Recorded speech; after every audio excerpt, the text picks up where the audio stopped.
Uma força muito estudada é a força-peso. Mas o que é a força-peso? A Terra, ela atrai os corpos. Como que a Terra atrai os corpos? A Terra atrai os corpos de forma puxando ele verticalmente de cima para baixo. Os corpos caem. Então, a segunda lei de Newton, onde eu escrevia para você que força é massa vezes aceleração, essa força pode ser uma força-peso. A força que a Terra exerce nesse paraquedista. Quem que puxa o paraquedista para baixo? A Terra. Acelera esse paraquedista para baixo? Sim. Com que aceleração? Uma aceleração que nós chamamos de aceleração gravitacional. O que é a aceleração gravitacional? É uma aceleração que nós conseguimos medir nas proximidades da Terra. Lembra lá no início quando eu disse para vocês que Newton ele era diferente? Por quê?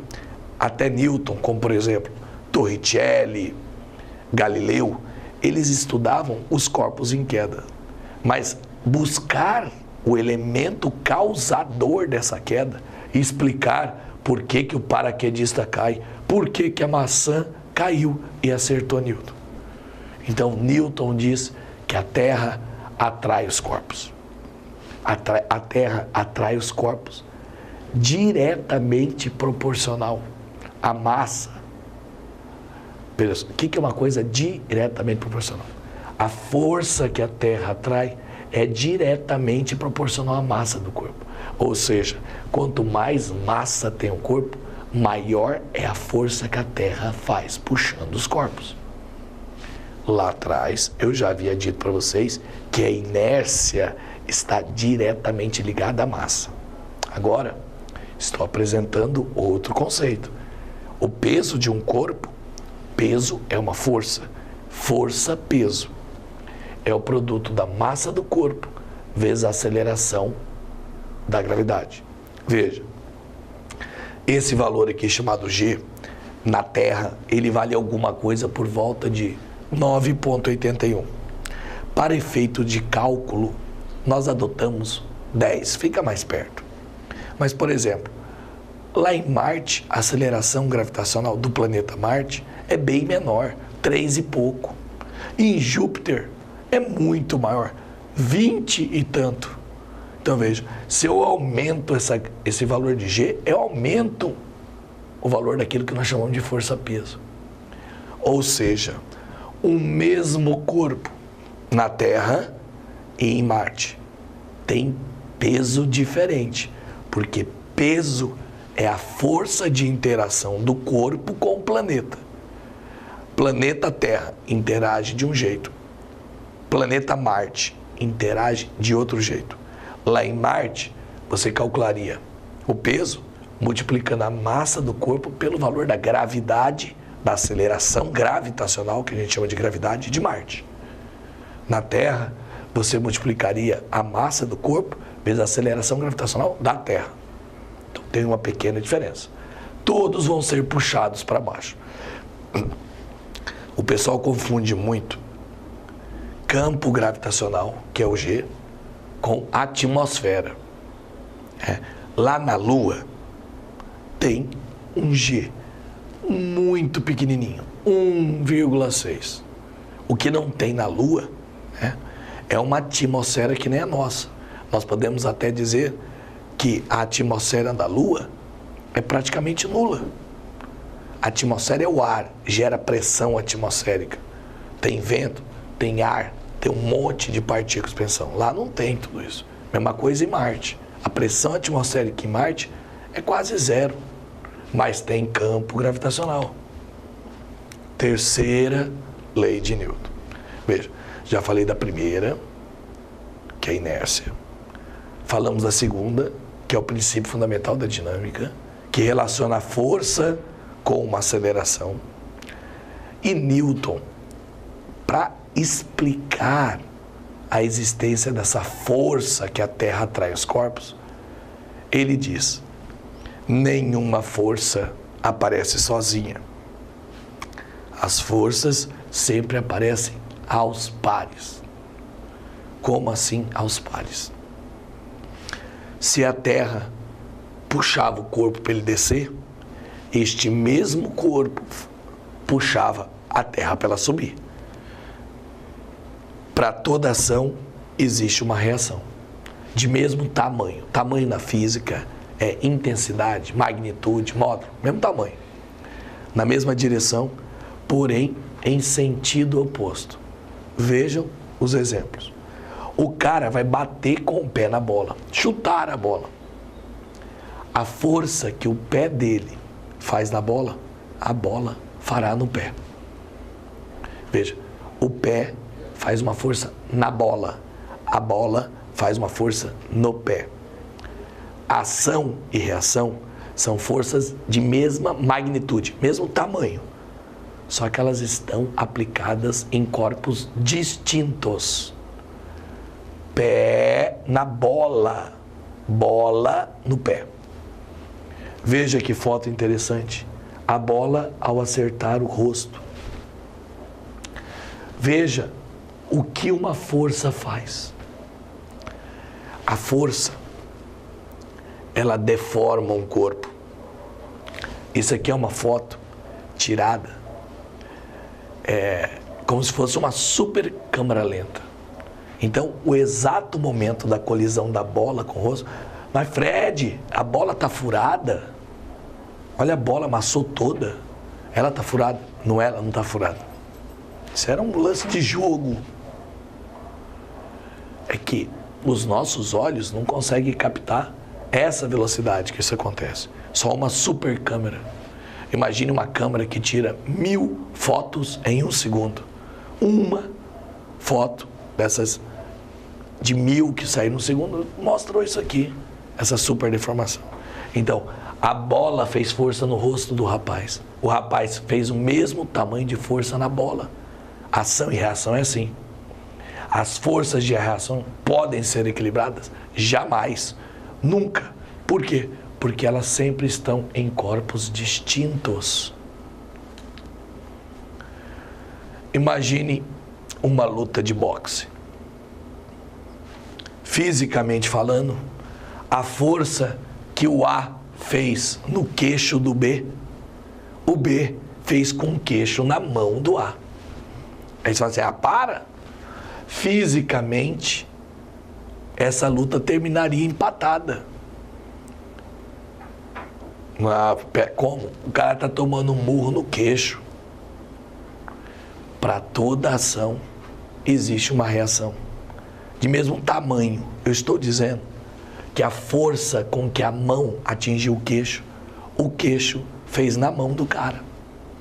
Bom, Fred, mas aí quem vai cair é o B, o A vai ficar em pé. Você já viu uma mão ficar grogue com uma porrada ela cair? E a cabeça da pessoa? É por isso.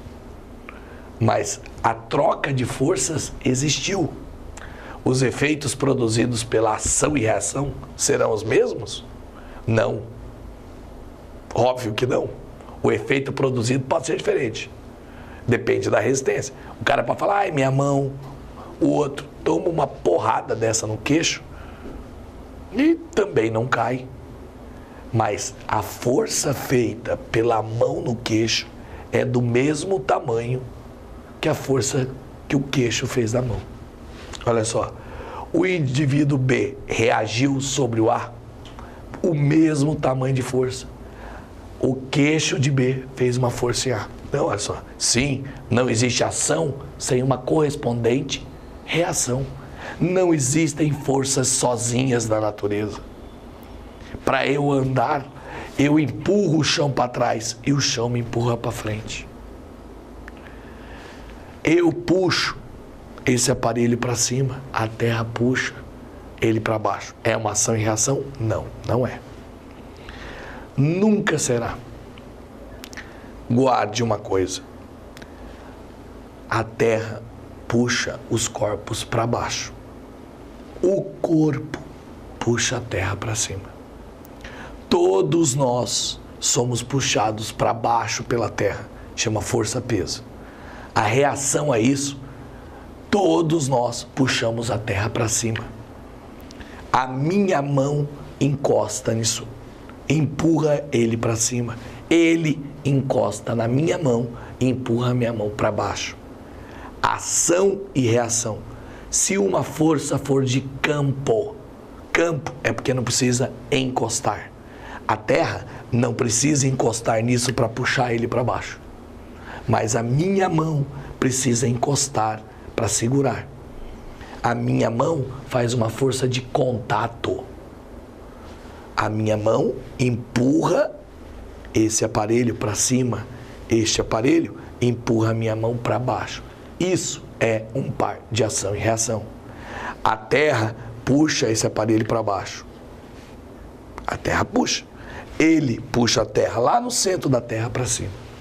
Ação e reação sempre aos pares. O famoso coice de uma arma. Se o projétil foi para frente, ele empurrou alguém para trás. Imagine uma pessoa disparando um tiro em cima de um patins. Com certeza ele vai desequilibrar, ele vai para trás. Não tem chance de existir uma força empurrando alguém para frente sem um outro ir no sentido oposto. Como que caminhamos? Olha lá, ó. Eu empurro o chão para trás e o chão empurra o pé para frente. Isso é a terceira lei de Newton, uma aplicação clara da terceira lei de Newton. Um barco com motor de popa. O que é que um motor de popa faz? Como o remo, você empurra a água para trás, a água empurra a gente para frente. O motor de popa empurra a água para trás e a água empurra o motor para frente. O motor está amarrado no barco, então quem vai para frente é o barco. Um foguete expele os gases em alta velocidade para trás. Se alguém empurrou os gases para trás, os gases empurram alguém para frente. Sempre. Sempre. Não existe nenhum caso em que exista uma força de ação sem existir a reação. Então a gente pode afirmar que ação e reação são pares, inseparáveis. Para toda ação existirá uma reação. De mesmo tamanho, na mesma direção. Veja, para cá e para lá é a mesma direção. O que inverte é o sentido. Então, mesmo tamanho, mesma direção, porém sentido oposto. Se o ímã puxa o prego puxa o ímã. Sempre aos pares. Vejam, vamos tentar resumir as coisas agora. As forças de ação e reação estão aplicadas em corpos distintos, como a gente vem discutindo, e, portanto, núcleos se equilibram. Não existe ação sem a correspondente reação. São aos pares. As forças de ação e reação têm sempre o mesmo tamanho, intensidade, magnitude, tamanho, mesma direção e sentido oposto. Vamos ver se você consegue, de forma fácil, não vamos colocar uma coisa complicada, interpretar esse probleminha. Um pássaro está em pé sobre uma das mãos de um garoto. Então você tem um passarinho apoiado na mão de uma pessoa. Existe contato dos pés desse passarinho com a mão do garoto? Existe. Tem que existir, porque está encostado. Quem mais faz força? Bom, primeiro, o passarinho está sentado na mão do garoto porque ele não fica parado no ar. Só se ele estivesse tentando voar. Ele teria que bater asa, empurrar o ar para baixo, para o ar empurrar ele para cima. Como ele está sentado na mão do garoto, a terra está puxando o passarinho para baixo. Então veja, a terra puxa o passarinho para baixo. O passarinho puxa a terra para cima. A mão do garoto encosta no pé do passarinho. A mão do garoto empurra o passarinho para cima. O pé do passarinho empurra a mão do garoto para baixo. Então, ação e reação ou é de contato ou é de campo. É correto afirmar que a reação à força que o passarinho exerce sobre a mão do garoto é correto afirmar que a reação à força que o pássaro exerce sobre a mão. Pássaro faz uma força na mão do garoto. A mão do garoto faz uma força no pássaro. Veja, não tem nada a ver com terra. Não tem nada a ver com terra. É força de contato. Terra é força de campo. Força que o pássaro exerce na mão. O pássaro faz uma força na mão, é contato. Então a mão faz uma força no pássaro.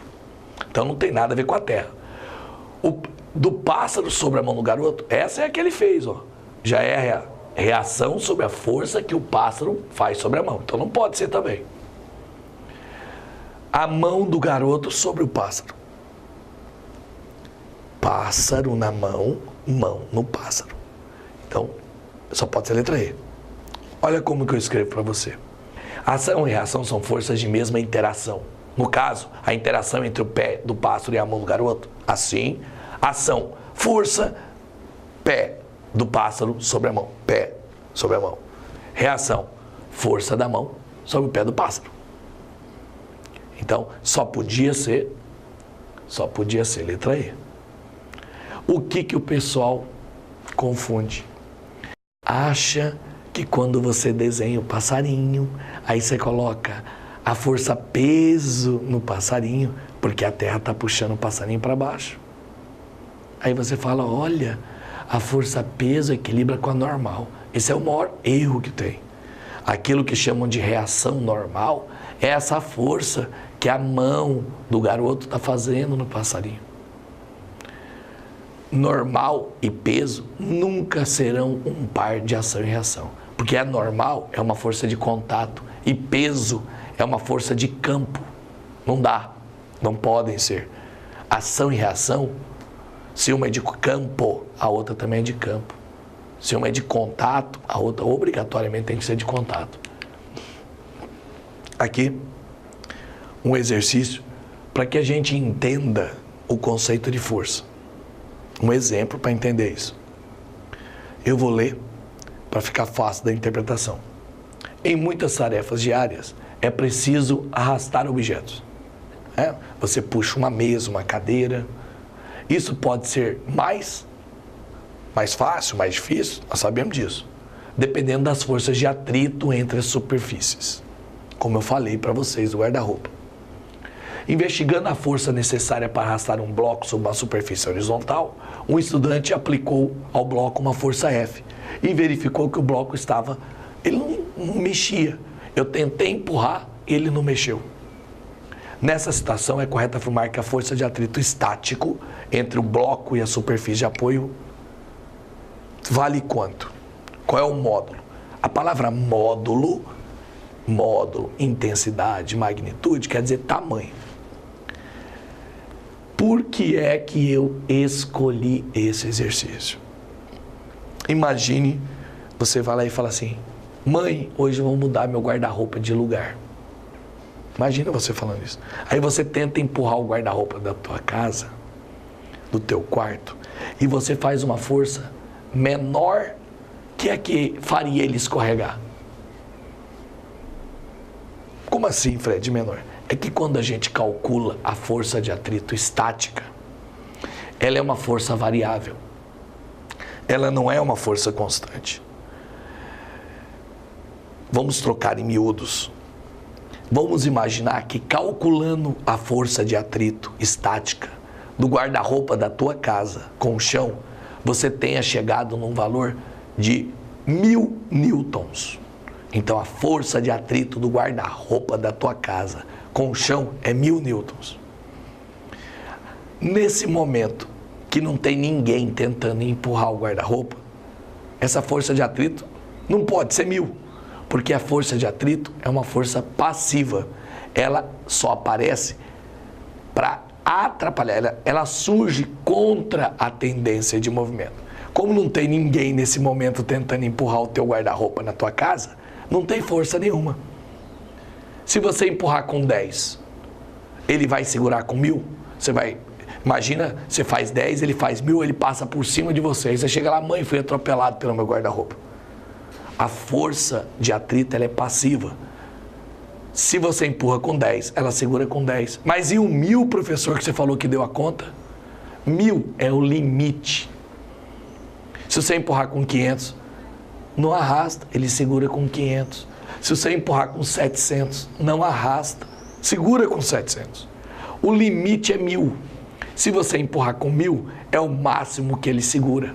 Nós chamamos essa condição, que está quase escorregando, de iminência. Se você empurrar com qualquer coisa maior que 1000, ele escorrega. E quando escorrega, o atrito diminui, porque não dá tempo de uma superfície encaixar na outra. Neste caso, a coisa mais comum que teria era as pessoas falarem que se eu empurrei com uma força F e ele não escorregou, é porque o atrito segurou com uma força maior que F. Isso é errado.